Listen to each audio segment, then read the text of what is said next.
Hello friends and welcome to Overtake, and today we'll be talking about the difference between the four-wheel drive and the all-wheel drive. But before starting the video, if you haven't subscribed to the channel, please subscribe to the channel and press the bell icon on so that you don't miss any of the updates. And if you have any questions, you can ask me on the comment section. I'll try to answer all of your queries. Now starting with the video, the difference, before telling the difference, I want to clear some basics of you guys.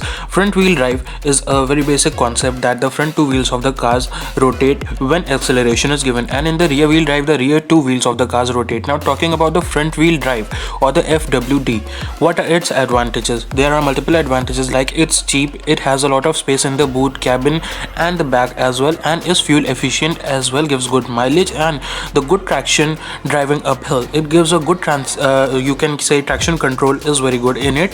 Now you can see the diagram where the differential is connected with the engine and the transmission, and the front two wheels of the cars spin. Now talking about the rear wheel drive, where you can see the transmission is connected and an axle drive shaft which is known as goes to the differential, and the back two wheels of the cars spin. The advantages of rear wheel drive are it could give traction control in heavy load trucks if you load a lot of luggage in the trucks or any car, and due to the even distribution, because distribution of weight is even given to back side of the car, it has a lot of good traction but less traction on the slippery roads or uphill. Now talking about all-wheel drive, you can see the diagram of all-wheel drive as well. In the all-wheel drive, the power distribution is evenly in all the wheels, even if any of the particular wheels need much traction then as well. What it gives, good traction control. Now talking about what are the advantages of the four-wheel drive, we'll be talking about that as well. But before, you can see the diagram of this where the brake pressure sensors are given and what the rear differential is and rest of the things. But if you want a detailed video on that as well, that what are these things, means differential, axle, drive shaft, I can make a video on that as well.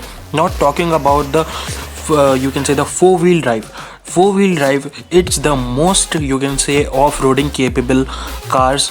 The most SUVs have it, and those SUVs don't at all get stuck anywhere. There are different modes like full automatic and part-time.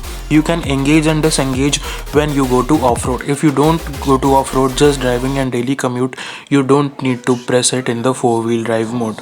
Now talking about the what are its capabilities. See, if you are going into off-road and one front tire of your car gets stuck, then the maximum torque will be given to that wheel so that it spins and comes out of the mud or the slush wherever you get stuck. So basic difference between all-wheel drive and four-wheel drive is that four-wheel drive gives power to different wheels differently according to their needs, but the all-wheel drive gives power to all the wheels at an even pace. Now what should you buy?